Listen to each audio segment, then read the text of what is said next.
大家好，今天是星期四，呃，今天天气很冷，但是我喜欢冷的天气。这个星期，嗯、工作特别不好。其实我的学生啊。欣慰一场，所以我觉得特别生气，特别生气。哈，今天我们呃，今天我们会说话，so let's talk. I wanted to talk about um Ohio and the Ohio politics today. Um, this year, this upcoming year, 2026, there's a gubernatorial race for the state of Ohio. Mike DeWine has served out his 2 terms, I believe. I think the governor is limited to 2 terms, so he's finishing up next year. The Republicans in Ohio have really contributed to fucking things up. I'm just gonna say it. Last or not last year, this year they passed the bill that goes after higher education. I think it was Senate Bill 1, and it threatens funding based off it threatens funding if schools have any type of DEI things going on. If they're hiring people based off DEI, they can lose funding that way. They can lose funding for not being inclusive to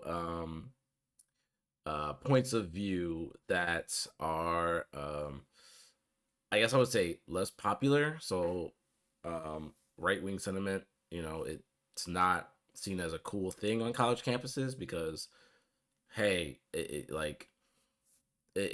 let's be real, going to college really opens your mind. So if you still hold conservative opinions on college campuses, that is the unpopular opinion, right? So, kid, student decides that they're going to share something and the teacher criticizes their point of view. Well, then that student can now report that professor, and that professor could potentially lose their job. Um, they're also that bill also um, it also kind of undermines the security of professors as well, as well as the students, because that bill also indicates that like schools have to publicly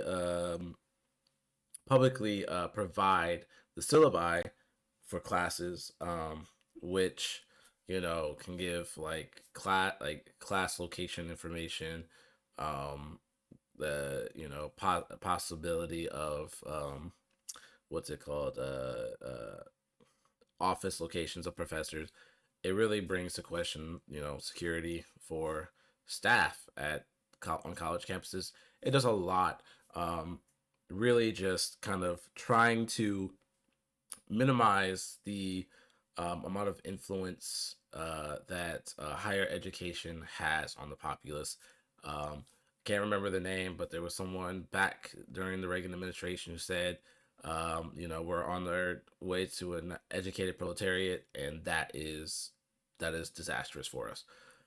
Um, so, anyways, Ohio governor race. We have sorry, just real quick before I even get into that. The other thing that Ohio has done under DeWine is funnel a lot of money out of public schools. They've also put in a lot of like data centers, or okayed data centers. Ohio has over 100 data centers 80 of them are in Central Ohio. That is where I am actually. And a lot of people are feeling that in their energy bills. Data centers are a big problem. And you know, also just like layoffs happening everywhere, layoffs happening in Ohio. This is all under Republican control. So I just wanted to bring that up. um, just so you know, I am a leftist, but I'm looking at this with a clear lens because I mean I live in Ohio. This is going to affect me. I will be here for at least another 3 years. So, um, yes, the gubernatorial race, the front runners now for the Democrats is Amy Acton, who seems okay so far. I don't know. I can only I all I can do is look at the information I have now and assess it. Assess and reassess as time goes on. And then you have the front runner for the Republicans, being Vivek Ramaswamy, who is an Ohio native as well. So we'll see. Now I can tell you, Amy Acton um, has faces some backlash for like the pandemic. She was kind of on the board for that. She's a doctor, Dr. Amy Acton. Um, so she was on the board for like the public health and getting the information out there. Of course, people nobody liked the COVID pandemic, right? Um, with that being said, I mean it was a time and we needed to be safe, but she ended up stepping down. She gets most of the flack for that, even though John Husted, a senator out here, was also like um, helping in those procedures. But she gets all of it because she's a Democrat. John Husted is a Republican. So those are our two front runners, and I've done a little digging so far on them. I will tell you, one candidate currently has more of a vision in terms of priorities for Ohio than the other, and you will quickly see who it is that has more of a vision for priorities. Um, and so the other thing I want to mention before we actually get into this, I have an article and I have like some of their stuff up, is that Republicans right now are seemingly cooked. There was just that special election in Tennessee where a DSA candidate actually closed a 20-point lead to only 9 in one of the reddest districts of Tennessee, and that means something. That means a lot. It means that people are seeing something. These the policy ideas of a progressive candidate are gaining traction. They're gaining popularity, right? And we see that within the Democratic voters. Unless you're K Hive, which I've been having some beef with K Hive folks. Um, Weirdly enough, too, I've been seeing liberals coming out in support of Hillary Clinton again. Like, what? I'm sorry, but like, she lost, Kamala lost. We gotta understand, like, there's an issue here. Like, we gotta change something up. But anyways, um, I mean Virginia. First of all, New York, Zora Mandani won.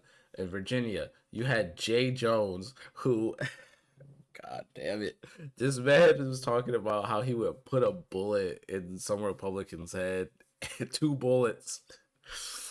Anyways, it's funny because he won. The Republicans made a big stink about it, and that guy won. All right. And then was it South Carolina? Somebody else won in Virginia as well. South Carolina.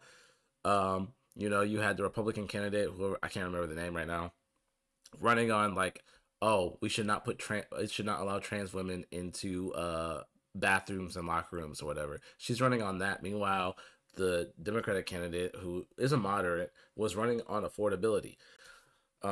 You have Democrats everywhere right now running on affordability, and it's working. It's working because Donald Trump and the Republicans right now are failing on affordability. They're failing on this front, which is why Trump was so smitten with Mamdani. Mamdani took the affordability issue and projected it out there in New York, and he kept doing it and kept doing it, and he won. He won on that for the most part. So Trump likes winners. Trump was supposed to be the guy who did affordability. Yet everything is more expensive, from tariffs and just inflation in general.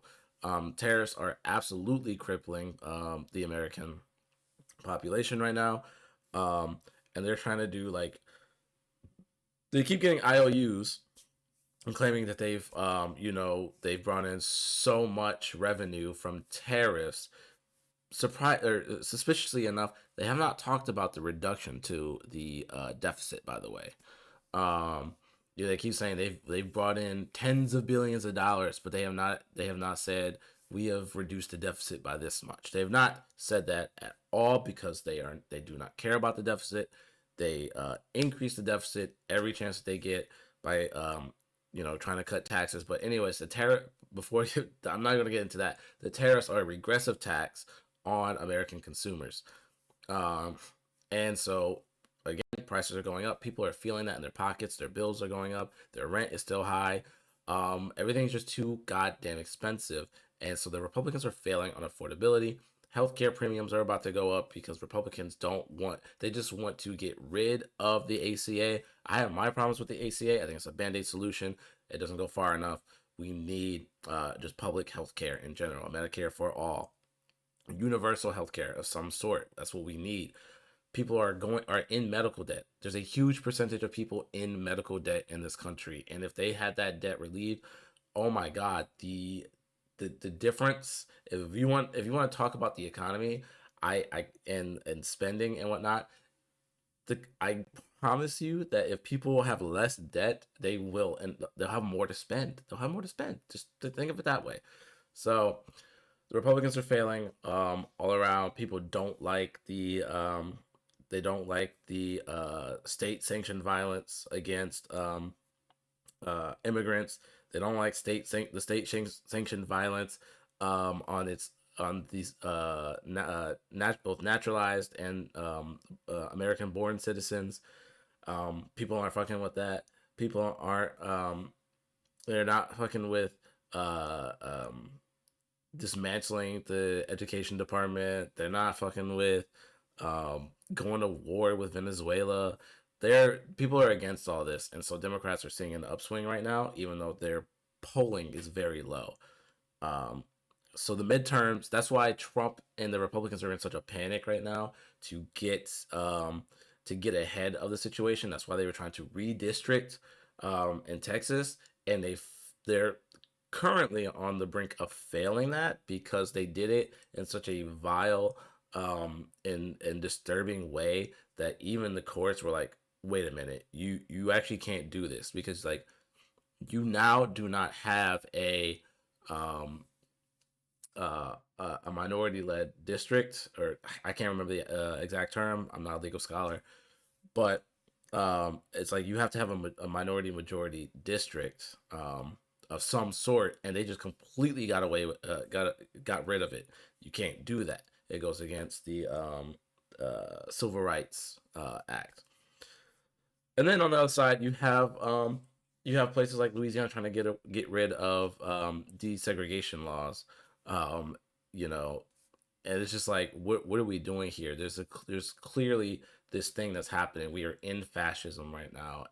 We're it's not just at the doors in the house. So, anyways, let's get to Amy Acton and Vivek Ramaswamy. I have an article here, and I have some of their stuff. So we're gonna look at that. Um, and this is just us getting into Ohio politics. I also want to get into Michigan politics as well because I'm from Michigan, and there's a lot of candidates in Michigan right now for the Senate and governor race. Um, so yeah, so let's go ahead and look at this. This is by Ohio Capital Journal with other sitting out Ohio governor race narrows down to Amy Acton and Vivek Ramaswamy. I'll go ahead and drink some water real quick.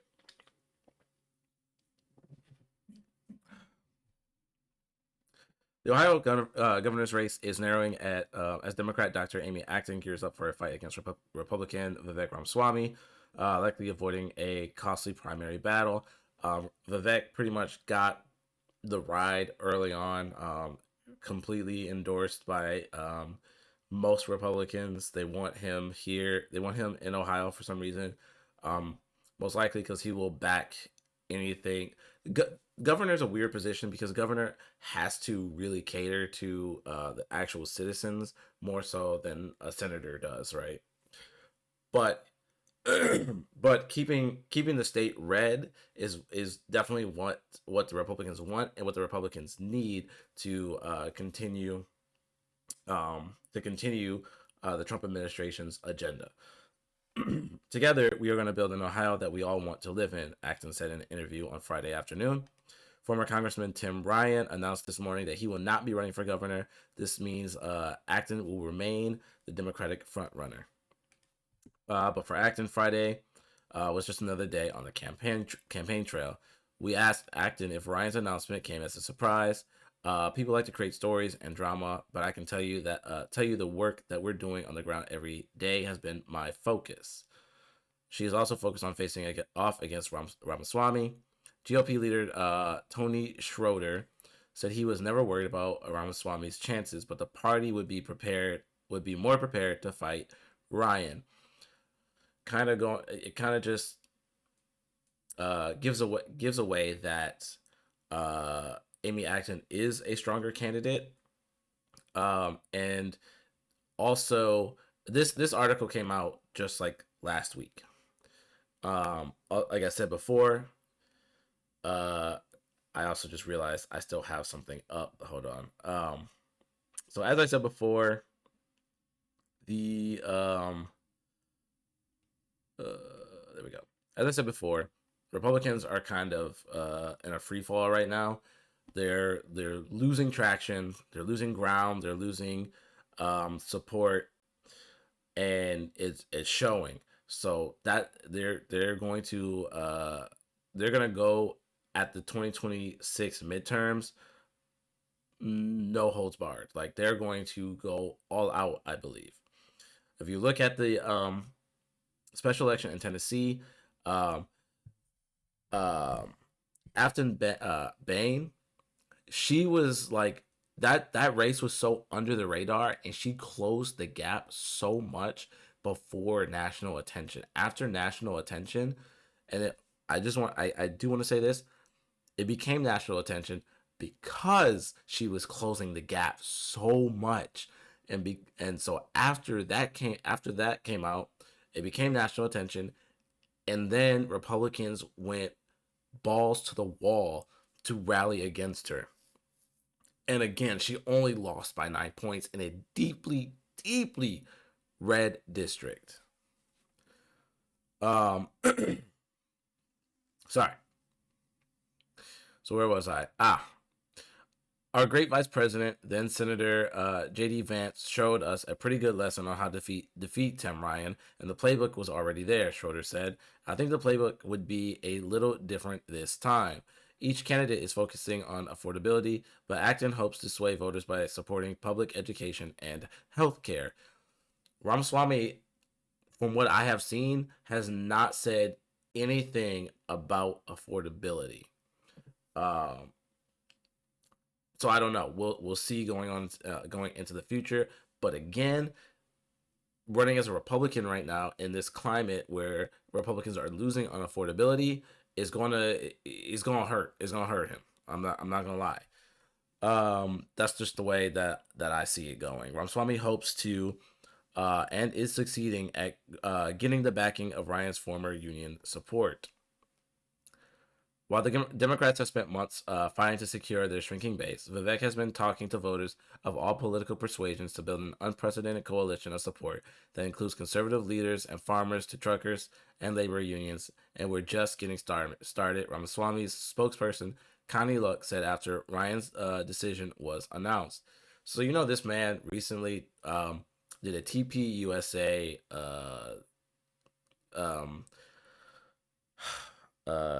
speech or whatever the hell you want to call it. He just did that. He just did a thing at Miami University of Ohio. Was it yesterday or the day before? And he is he's kind of going around. It kind of feels like he's wanting to steal Zora Mamdani's media swagger. You know what I mean? He's kind of trying it, but also he's doing these events where he's speaking and he's just cutting a lot of content out of it, and none of it's really saying much. Like it's just kind of like yapping. He's yapping with no like in depth idea of anything. It's hard to imagine him amassing a coalition without just saying things. So let's continue. If you're receiving union backing as a conservative Republican, you're reaching a different sort of coalition, and I think that's what we're doing. That's what we're looking at coming into 2026. Shorter said. The other thing is, I was Democrats need to position themselves as um, position themselves as the pro worker party. They need to continue doing this. They need to do this more, and they need to actually show that they are pro worker and pro union. Um, and so they need to be going to unions and saying, like, listen to what they need and what um, because a strong union increases the wages of everyone in that proximity, and so union backing is very very important. And I want to see Democrats nationwide get behind unions and honestly just be like, you know what, we're gonna strengthen our unions. Fuck those CEOs. Amazon, if you try to union bust, if we even get like just a shred of a message of you trying to thwart unionization, we're coming after you. That's what Democrats need to be doing. Both Ramaswamy and Acton are also trying to make their campaigns about uniting the state, with Acton reminding the public that she worked closely with Governor Mike DeWine. I think you should distance yourself, Amy Acton. Distance yourself from Mike DeWine, especially if you say that you want to focus on issues such as public education, where was it, and healthcare. Distance yourself from Mike DeWine. There's an issue that will come up, and I'll talk about it more. The governor, unlike the majority of the state house and congressional leaders, has not endorsed a candidate. Previously, he told us he would support the Republican Party. Several weeks ago, he told us he would be endorsing Ramaswamy soon. We asked him Friday why he had not endorsed Ramaswamy yet. That's coming very soon, he responded. Pressed on when, pressed on when, but the governor smirked. I don't think he wants to endorse Ramaswamy. I'm not gonna lie, Ramaswamy is a weak candidate. He is a weak candidate. He was weak when he tried to run for president. Just copying like Trump's rhetoric and cadence. He's weak. He doesn't have oomph. He doesn't have punum. He doesn't have it, right? He's risless. I don't know. I don't know. I don't know much about Amy Acton, but we know a lot about Ramaswamy. He is risless. He has no charisma. Um, Acton and Ramaswamy have raised record amounts money that Acton will get to save for the general election instead of a contentious primary. We asked Acton if she thinks the Democratic Party can fully come together to support her. Well, I think what I'm seeing is that the people in Ohio are uniting to create the kind of state that we all want to live in, that we all deserve, Acton said. She said she has started vetting for her lieutenant governor, which both she and Ramaswamy are expected to announce in the coming weeks. Another candidate who had filed to run for governor, include Republican Philip Funderburg, Democrat Jacob Carrera, and Independent Tim Grady. Sorry, I'm having trouble speaking today. Heather Hill had previously announced she would run as a Republican, but later stated she would run as either a Libertarian, an Independent, or a member of Elon Musk's America Party. Oh, good God, get the hell out of here. A party that is not yet recognized in Ohio. Together, that group has reported having about $1,500 cash on hand. In contrast, Ramaswamy reported raising $9.7 million. Acton reported raising about $1.4 million. To take the primary ballot, Governor and lieutenant governor candidate must collect petition signatures together. Party candidates have a deadline of February 4th. For major parties, teams must collect at least 1,000 valid signatures, and minor parties have to collect 500. Independents must have 5,000 by May 4th. All right. So, who should we look at first? Why not Vivek? Let's look at Vivek first. He has very little on his um, website right now. Vivek for Ohio. Vivek. Do I care to say it correctly? He's kind of an ass. Vivek is an American business leader. This is Meet Vivek, leader and New York Times bestselling author. The left-leaning media has called him one of the intellectual godfathers of the anti-woke movement by Politico, and the right's leading anti-ESG crusader, Axios and Bloomberg. He was dubbed the CEO of anti-woke by the New Yorker. These movements are now popularized in mainstream conservative thought. Why would you put that on there? It just kind of seems weird to put that on there.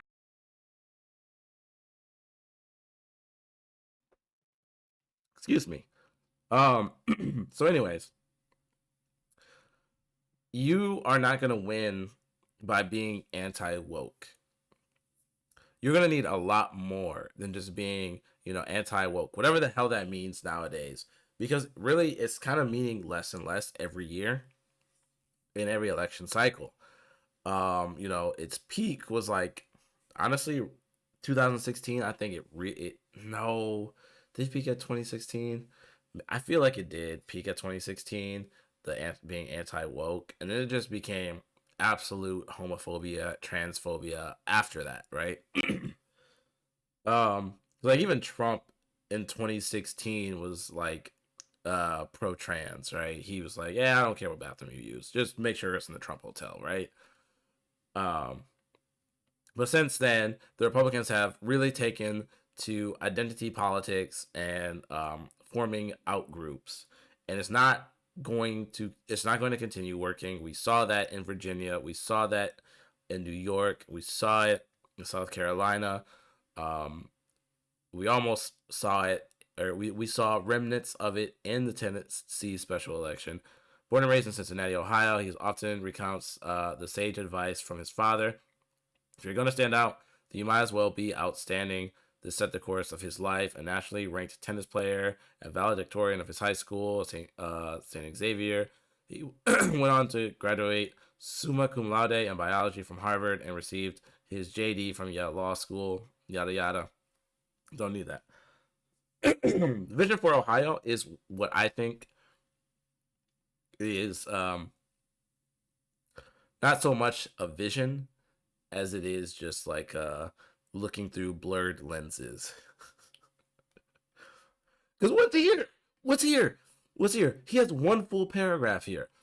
There's a new industrial revolution underway around the world right now, and I believe deep in my bones that we can lead the way again.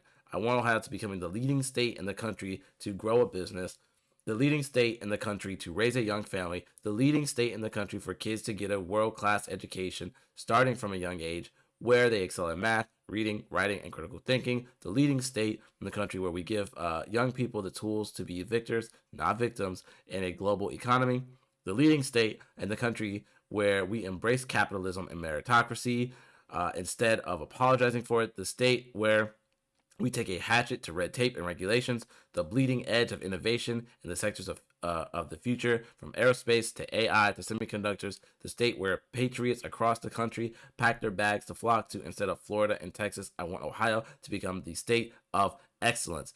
This says goddamn nothing to me. Nothing. It's just like, it's kind of like it's like it's a dream. I guess.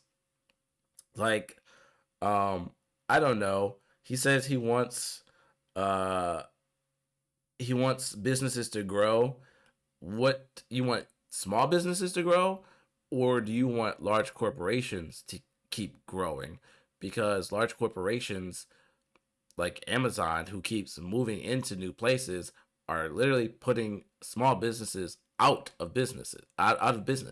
So I mean, and you got like Walmart coming through to small towns that absolutely kill the local economy, and then people rely on Walmart for work, and then Walmart literally like has the government subsidize the pay for their employees in the form of SNAP, which they then use at Walmart because it's the only grocery store to purchase food at. It's like, so are you small business or are you big business? Which one is it?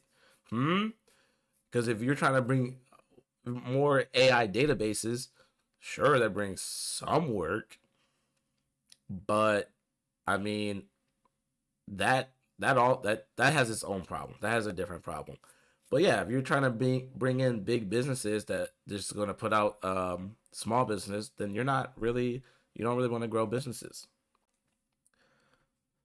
The leading state, sorry y'all, I'm congested and trying to hide it.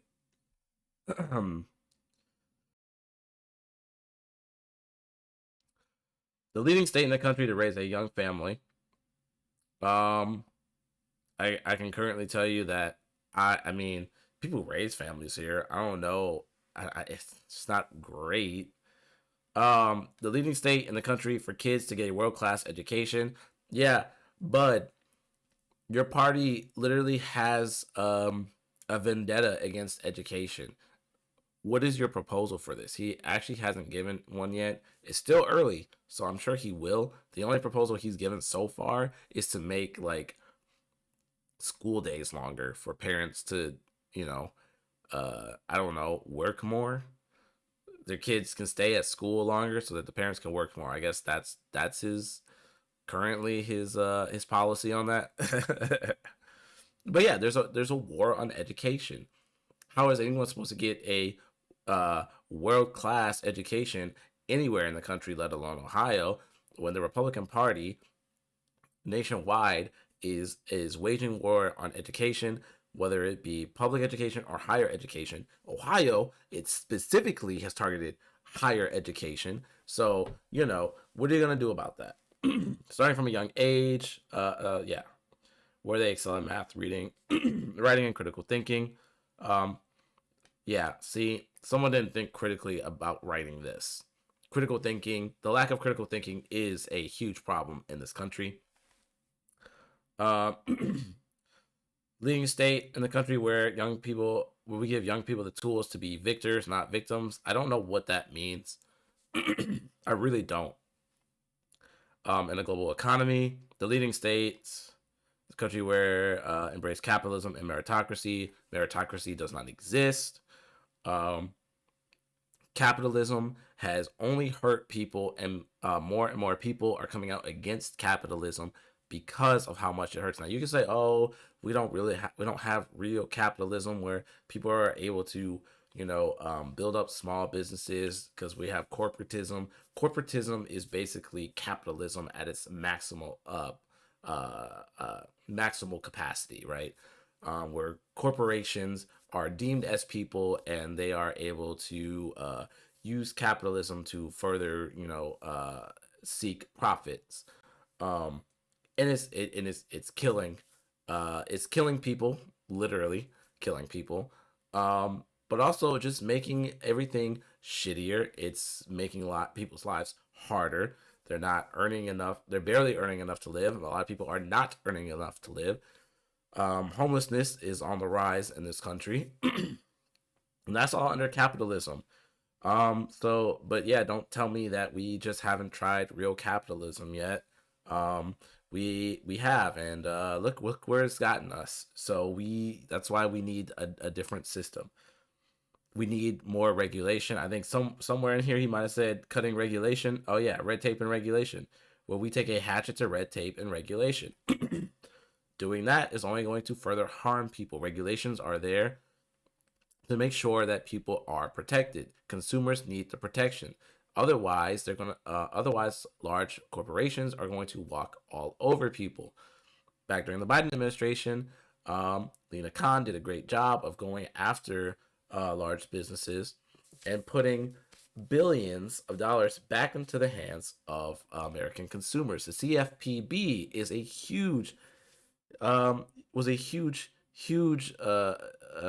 success in making sure that consumers were protected. The Trump administration has axed it, and now we see CEOs giving money to Trump for various different things in order to get good graces, and he's cutting regulations so that they increase their profits while everyone else suffers.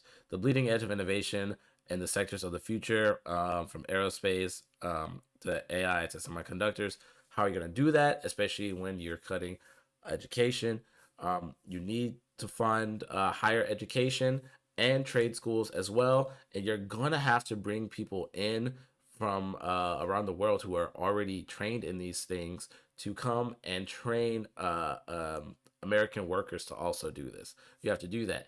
But now every like a bunch of people on the right are anti H-1B visa, and they're also anti Indian now. So he's gonna have to navigate that as well. So and the state where patriots across the country pack their bags and flock to, instead of Florida and Texas, I want Ohio to become a state of excellence. And that's it. And then he just has his X posting here, uh, where he just cuts content from him speaking at Turning Point Action, which is like a Turning Point USA thing, speaking engagement. So that's what Vivek is on right now. So we'll see if he posts more through this election season or not. So the next um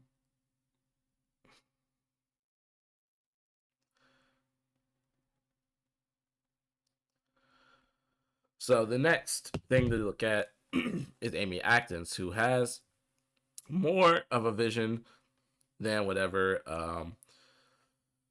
Vivek has going on. Okay, so I haven't been on here in no, not her journey. Here we go. Priorities for Ohio. God damn it. God damn it. I've clicked the wrong thing. All right. So you see, it's much more detailed, from reducing costs to cleaning up corruption, improving education. So we'll just like look at a couple of these things, and then go into some more. Okay. So we'll go to reducing costs for Ohio families. Affordability is the big thing. Now, these are all priorities, and I want to keep that clear. Priorities. Vivek also is just giving like a vision of what he wants to prioritize, but that is shallow. Amy Acton has does have more of a clear cut vision for her priorities, which I will give credit for. Um, Everywhere I go, Ohioans tell me they feel squeezed by high costs in every part of their lives. Growing up without stable housing, reliable meals, or basic necessities, I understand what that's like. Even today, my husband Eric and I still experience sticker shock when we shop for groceries or fill up at the gas tank. Yes, that's important. Putting that putting that right there is actually, I'm not gonna lie, to me that is a good sign that you are already taking the affordability thing seriously, because all of us see that when we go to the store.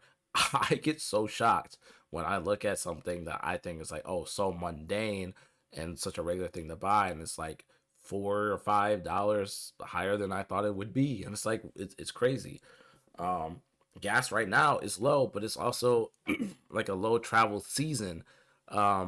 Before before the actual holiday, people aren't really uh, driving that much in the winter. As governor, I will fight to make life more affordable for everyday Ohioans so we can all have a little bit of breathing room. From housing, healthcare and energy rates to childcare, drug prices, and property taxes. I will combat high prices with creative solutions, transparency, and working with both sides of the aisle. This is where I take a little bit of, not even a little bit. I have grievances with this. if if Amy Acton was to become governor, if the Republicans say, yes, we want to go along with an affordability agenda, and we are going to, you're at the head of this, and we're going to back you for, doing, God, what, I just forgot the word. If your solutions are going to really help Ohioans, we're going to back you. If they want to do that, cool. If they want to say, yeah, we're going to back a minimum wage increase to $18 or $20, right? Then I'm cool with that. Or if they want to say, yes, we're going to push to improve access to unionization, and we're going to, work with unions to, make sure that all workers are protected. Cool, I'm with that. They want to do that. Or if they want to say, yeah, we're gonna push, we're gonna make a push, we're gonna back a push for making healthcare affordable to all Ohioans by, I don't know, doing some kind of like Ohio public option. I'll be like, okay, cool, work with them. But they're not gonna do that. They're not gonna do that, and that's where I kind of have the grievance of, you know, if you end up with a majority, which I don't think would happen. Ohio just went through a district redistricting, where it's gerrymandered, and Democrats are losing 2 seats from it. But like, if you were to have a majority, you could do that, right? I missed it. I think I got it that time. Yeah, got it that time. Um, yeah, you could have, if you had a majority, you can push all those things like they do in Minnesota. Good for them. But that's not going to happen, unfortunately. But if Republicans are going to fight tooth and nail for actual good reform, what you could do is say, hey, Ohio, everyone, Ohioans, I'm trying to push for a good legislation that's going to help you. It's going to put more money in your pockets. It's going to keep your food costs down. It's going to give you health care. We're doing all these things. It's for your benefit. But the Republicans are roadblocking us. And, they're trying to keep it so that you pay more for all of this. Or they're trying to keep it so that, your family member is more likely to die because they can't get the health care that they need. Do that. Just straight up do it. Say it. Say it. Because, like, I'm not going to lie. During that shutdown, I wanted Democrats to fight harder. I wanted them to message around, yeah, Republicans want you to die because they want to take away your health care. They don't care. The Republicans nationally do not fucking care about people dying from a lack of health care. That's just facts. They don't. I need to continue on. All right. As governor, I will go after companies that take advantage of hardworking Ohioans by price gouging and provide relief to folks who feel overwhelmed. I would like to point out price gouging. Who brought that up? Who brought that up in 2024 and then dropped it? This was a very, very popular position. Who decided to drop that from their campaign? I don't know. I guess I just forgot. And then they ended up losing, right? They ended up losing. Why? Why? I don't know. Um. So, for example, health costs are piling up in every direction. As governor, I will use the power of the state to reduce prescription drug costs, crack down on higher costs due to pharmacy benefit managers, demand more transparency from hospitals and insurance companies to lower costs, reduce insurance premiums, stop surprise sky-high bills, and create partnerships to erase oppressive medical debt that is holding back and often bankrupting so many Ohioans. Yeah, yeah, no, that's a good shout. Absolutely, erase medical debt. That needs to happen on a national scale. If it was just to happen in a singular state, that's good too, I guess. I like that. Um, if anything, I would say that propose a here, do it like this. And this is just kind of me giving an idea. So, because like I'm clearly a leftist. If you don't want to take that leftist position, I would do it like this. So yeah, we're gonna go after the insurance companies. Let's use insurance companies. Go out to insurance companies. We're gonna crack down on them to lower the cost of premiums and be and we want them to be more transparent. Yada yada yada. Okay, but you have to give a good threat. You have to give a good threat. You say, hey, insurance companies, we're coming after you.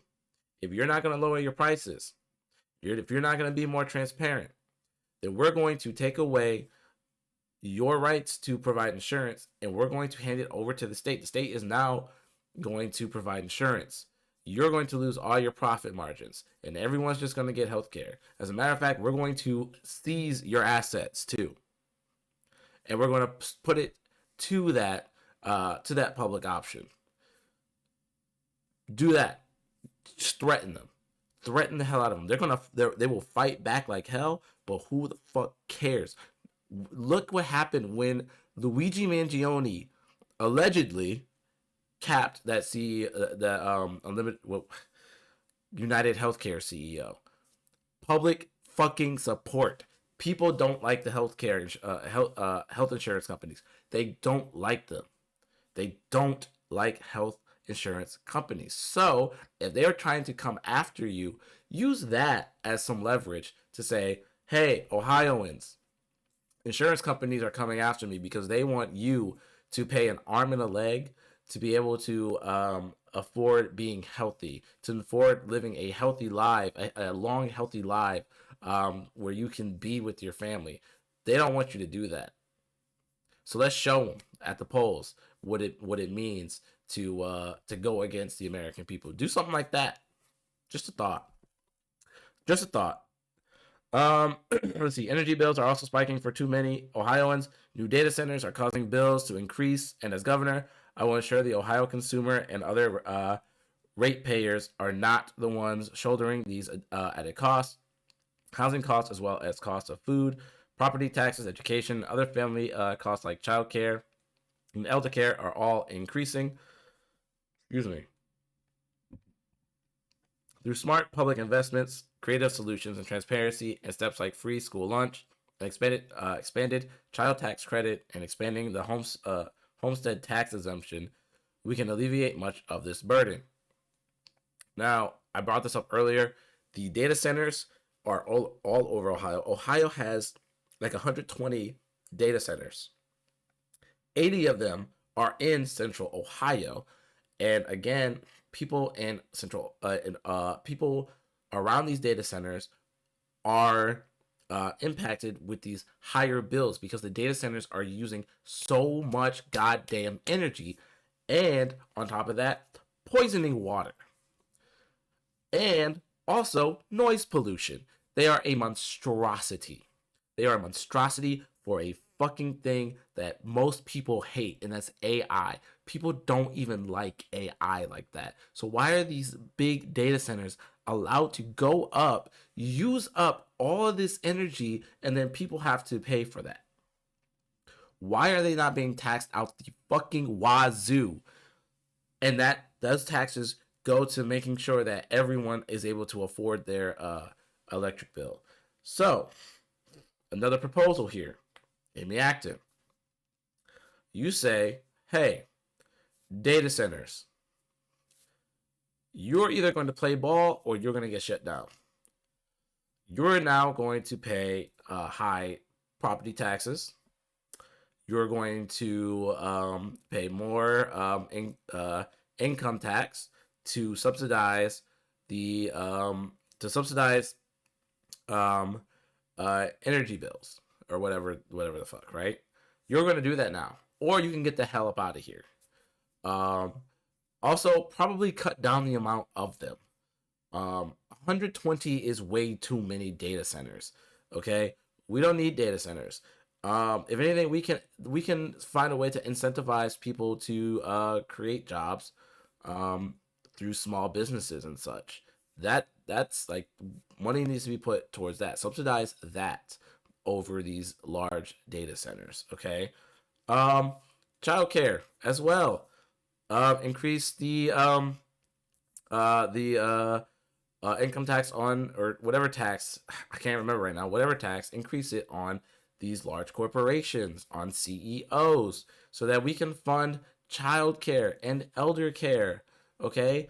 Ohio is currently going to lessen how much they pay for Title 20, which a lot of parents rely on. Where I currently work at, I can tell you that the majority of those parents rely on Title 20. It is a very important way for people to be able to afford daycare. I would like to see it done away with and just have child or have free childcare for all. Obviously, if you want to pick up on the word free, whatever, it doesn't matter. Childcare should be provided. Okay, the state can take care of that. They're already partly taking care of it, right? So yeah, and elder care is so expensive, and it's like uh seniors use their Medicaid to pay for their assisted living, and it doesn't cover it most times. So so yeah.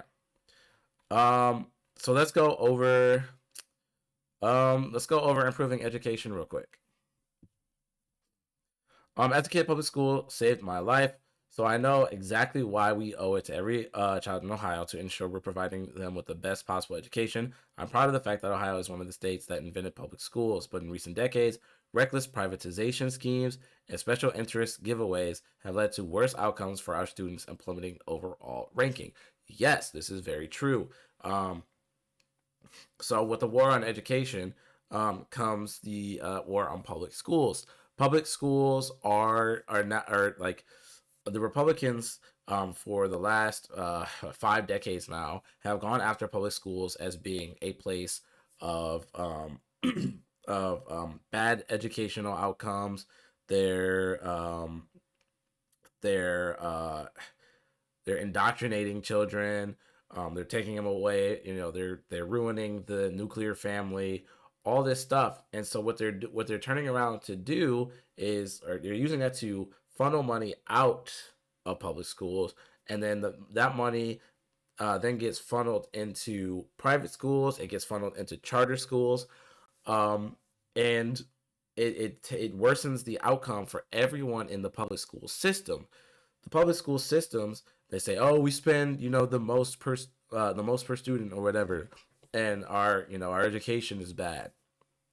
Taking funding out of public schools does not do anything for education. First of all, private schools and charter schools aren't uniquely better than public schools. A lot of private schools are bad, and a lot of charter schools are bad. Um, so you take the funding out of the schools, and the thing is, it's like not all schools are getting the same amount of funding anyway. So yeah, like schools in the suburbs getting most of the funding because the suburbs have higher property taxes, and they higher property taxes leads to more funding, but also a lot of more funding from the state for those schools, right? Whereas the inner cities and the rural areas have low property taxes, and they also get less funding locally because I'll remember that a lot of, I didn't mention this, but a lot of schools are subsidized by the local government, property taxes, and the state. The state can only do so much because there are a lot of school districts, right? So a lot of that funding has to come from the localities, and then the federal government as well. Federal government is trying to do away with that. So that's another decrease in school funding. Defunding public schools means larger classes. That means less qualified teachers. That means less resources. There's all these things that go into it that are making public schools worse overall because the Republicans have been undermining public schools for so long and taking that funding away. In Ohio specifically, um, or sorry, not Ohio, in Columbus specifically, private schools and charter schools share school buses with the public schools, and the public schools have to pay for that busing. So that's like an additional aspect of the public schools losing funding, and it's creating this terrible effect of schools just not having enough money to do the basic necessities of what they need to do. So um, Amy Acton needs to definitely, like, if she became governor, definitely go after that. Say, hey, private schools, you're not getting funding like that anymore. We're not doing school vouchers like that anymore. We're not funneling money away from public schools. We're funding money into public schools. We're making sure rural schools have adequate funding. We're making sure inner city schools have proper funding. And we're making sure that they have their resources as well. As governor, I will restore public school funding to its constitutional level. See, that's what I'm talking about. I even get it. I should have read. I pre-read it. Get control of opaque private school voucher systems with runaway costs, and use those savings to invest in students, teachers, and proven best practices to make Ohio national leader in education once again. I pre-read. I'm sorry, guys. I'm gonna read this one, and then we're gonna move on. I want to read this one because, obviously, reproductive freedom is a big thing right now with the Supreme Court, and this was a failing of the Biden administration. Supreme Court rolling back on Roe v. Wade and doing away with it. Why didn't the Biden administration should have immediately, day one, come in and said reproductive freedom is an American right, and it's now, we're passing this. You cannot get rid of it. Every state has to have, access to it. But they didn't do that. And so the Supreme Court ruled against it. And you had, a dozen and a half states that had like trigger laws that went into effect. You had states, Missouri voted to, the citizens of Missouri voted to keep abortion access in the state. And then Republicans of that state went back on it. And they may be making them vote again, or they just did away with it entirely. Regardless, this is a big issue for a lot of people, especially women, right? And it just families in general. This is a very, very important thing. Like, what are we gonna do when they start going after contraception? Because they are going after contraception. They're going after what's that pill, Meriprestone, something like that. They're going after it. It's not, by the way, it's not just an abortion pill. It's used for other things as well, but they're going after it and trying to get the FDA to say that it's a dangerous drug to take and that you cannot take it. That's how they're doing it. That's what they did with acetaminophen or Tylenol. So on abortion freedom or reproductive freedom, sorry. Every Ohioan deserves the right to make their own reproductive health care decisions free from government interference, plain and simple. That's the other part of it, is like telling people that they cannot get an abortion, which is just health care, is big government in itself. And I thought they were against big government. As governor, I would protect reproductive freedom so that every woman can access safe, legal abortion care, contraception, fertility treatments, and miscarriage care. As a doctor, I trust women in consultation. I trust women in consultation with their healthcare providers to make decisions about their own bodies, not politicians. And Ohioans have made clear that they do too. As governor, I will stand up to attacks from politicians against our fundamental freedoms and continue to protect abortion access. So these are just some well laid out priorities from Amy Acton. Vivek does. His is kind of it's slacking a lot compared to this. So I wanted to watch a video or two and kind of discuss, and then we're gonna end it. I got homework to do, and it's already 11 at the time of recording this. In politics today, Dr. Amy Acton, the Democrat candidate for Ohio governor in 2026, is addressing her campaign along with statewide issues, including the state budget and education. Dr. Acton says she's running to be the next governor of Ohio because she believes some Ohioans are struggling and she wants to help.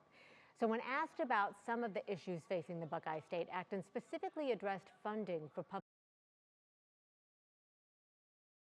I'm sorry, real quick. I do have to say though, when you hear Amy Acton's voice, you're kind of like, oh, I wasn't expecting that.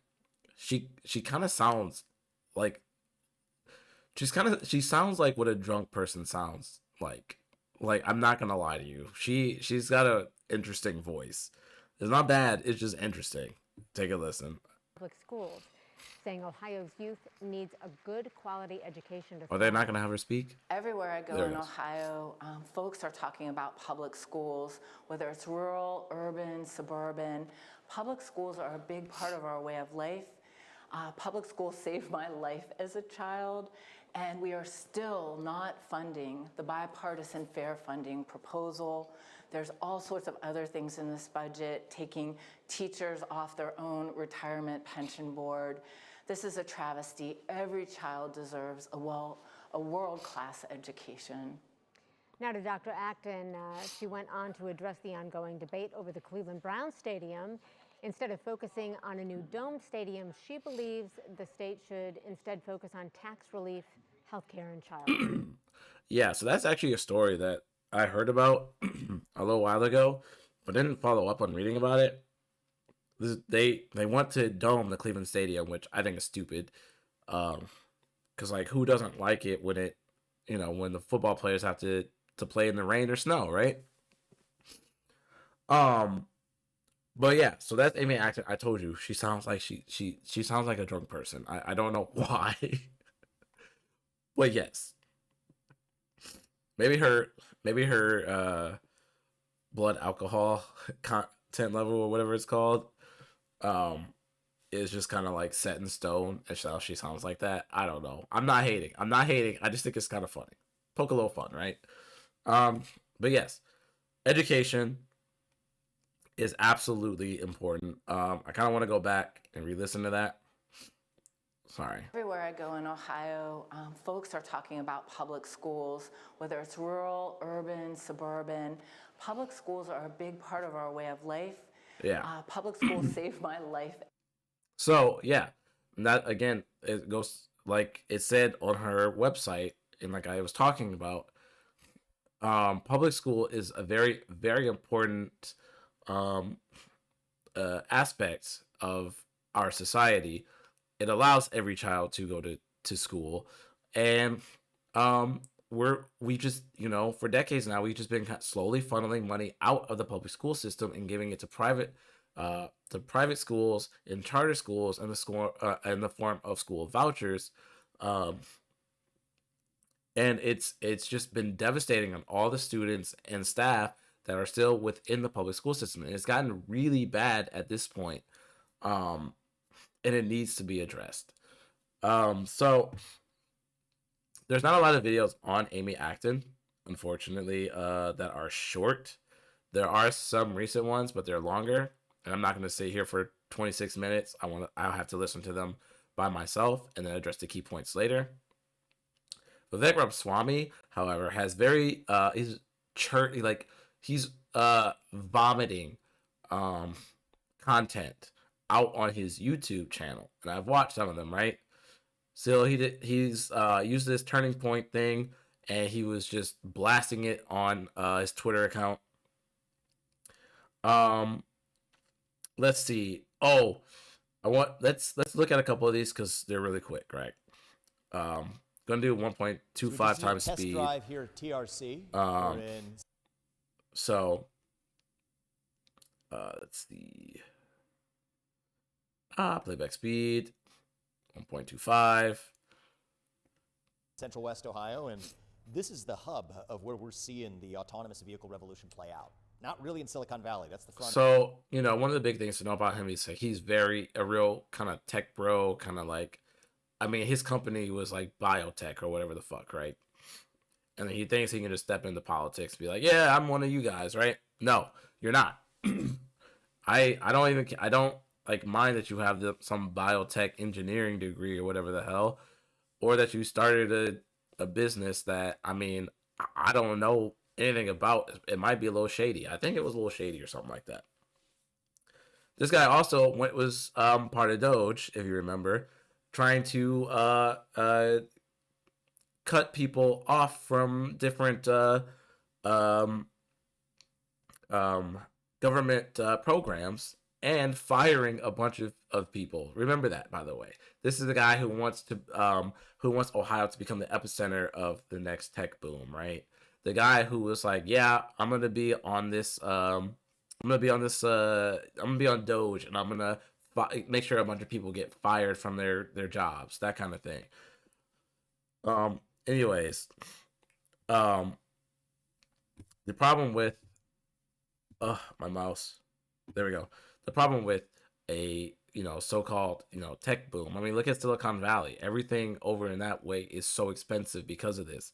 You have like tech serfdoms popping up over there. Nobody wants no one wants to be a serf, okay? If you don't know what a serf is, look it up. SERF, basically just someone who works the land for the lordship, and they get like little crumbs of food. They don't own the land whatsoever. They just work for the lordship, and they have a place to live. That's what a fiefdom is, right? So that's what tech hubs do. So yeah. But the back end is where the testing is done, because ultimately it's about driver safety, consumer safety. And that's being paved right here in Ohio. And I think that's the spirit of how we Also, sorry, but automated vehicles, no, I want human error over a machine error in this case. lead. Is we're looking to lead in the sectors of the future, but to do it in a way that protects our people, Ohioans and Americans, in a way that's sensible. And the way that happens is testing at places like we see right here. Hubs with some of the greatest car companies in the world, probably all of them, right here, working together with the team at TRC to be able to understand how they're able to test in a common sense way while still doing it as competitors. He's so it's kind of riskless. co-opetition as well, because He's so boring. Making sure that we make that transition to the future in a sensible way.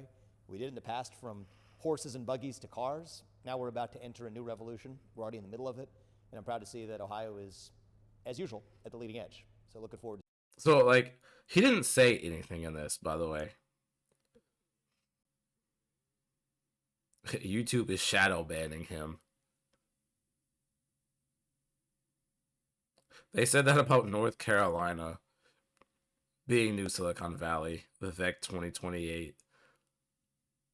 So a lot of techies got that video and they liked it.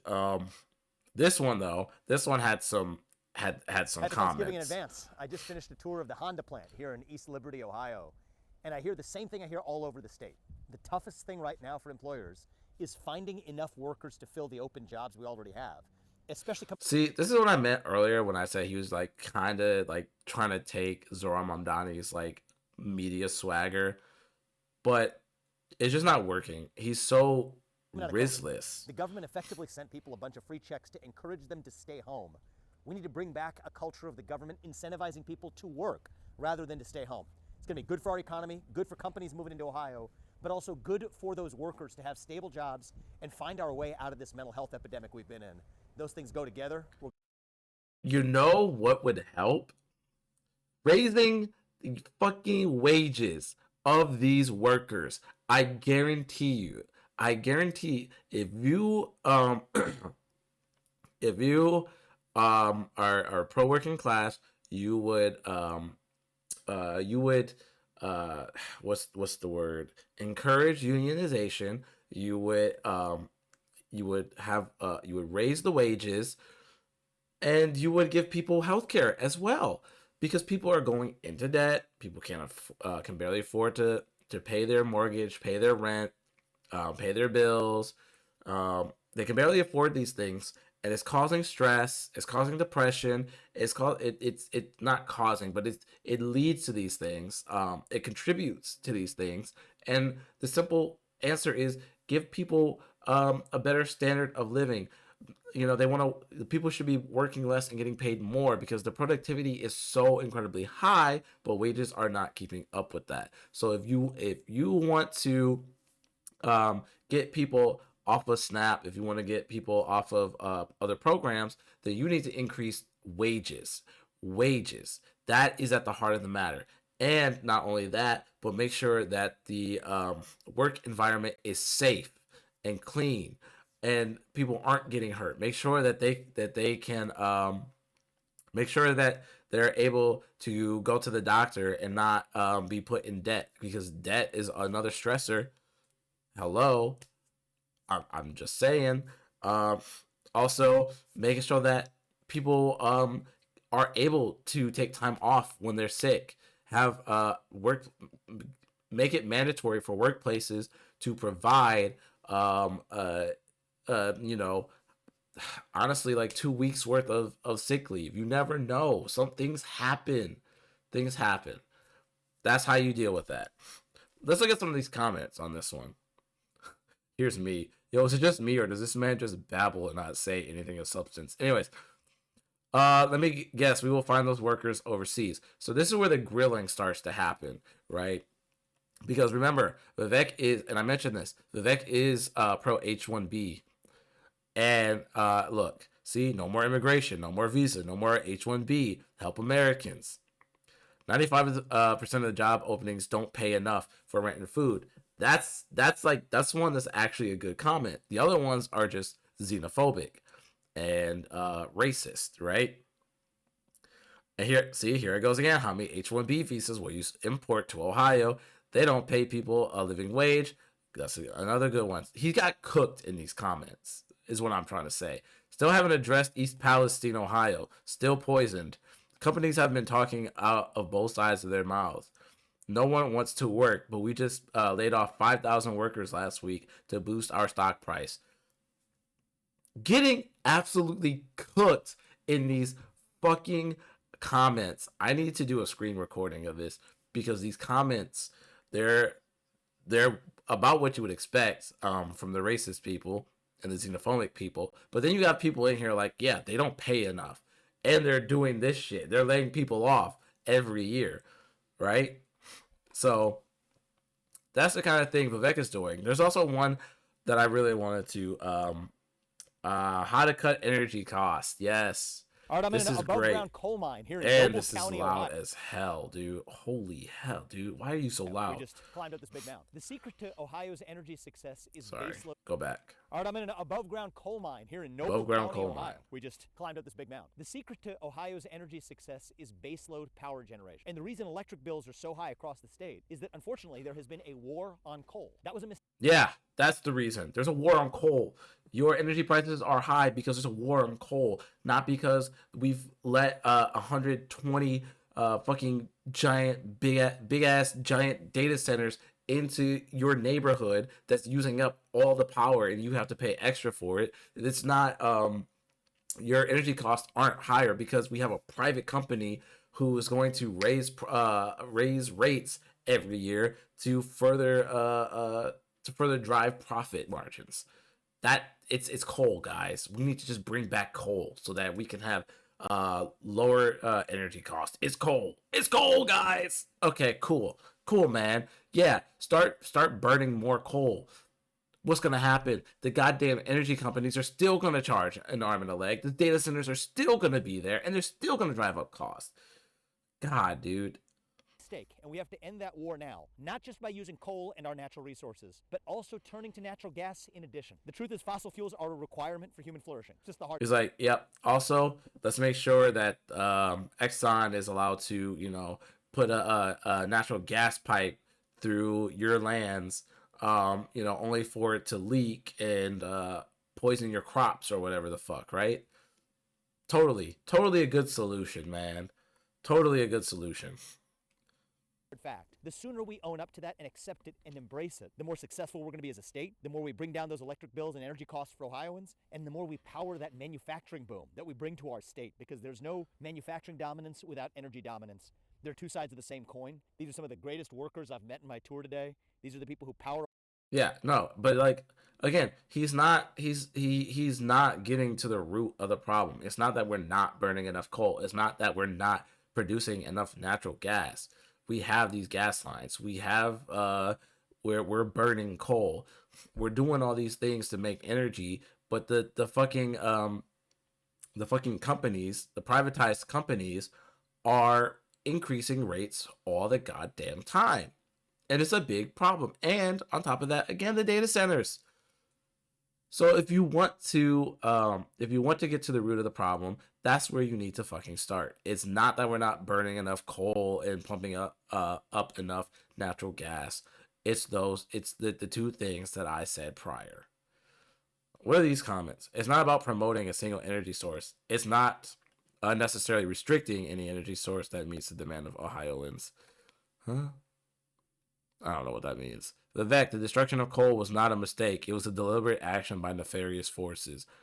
How to cut energy costs, remove the government sanctioned monopolies, build a bunch of thorium salt reactors, and put all power lines underground. Bam, cheap, reliable, clean energy. I do agree with the Barry power lines. Put power lines underground. They keep getting knocked over by trees and high winds. That shit sucks. We need you in the White House. Eggs went down, meat skyrocketed just like our water electricity bill. Keep doing good work. Or nuclear too.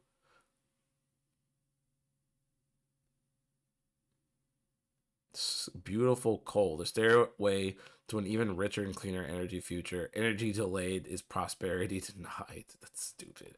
All right. So yeah. That's where we are now in this gubernatorial race. It's going to be interesting to see what happens going into next year. These are just the beginnings of the campaigns. So like I said before, Vivek is really, really lacking in any actual vision in terms of his priorities for Ohio. Amy Acton has a more clear-cut vision of what she wants to do. So as it currently stands, I think she has a better chance down the line. Now Vivek obviously has the backing of very prominent Republicans, and he has he became the front runner pretty damn easily. People backed off from it. Amy Acton really was the only one to stand up on the Democratic side.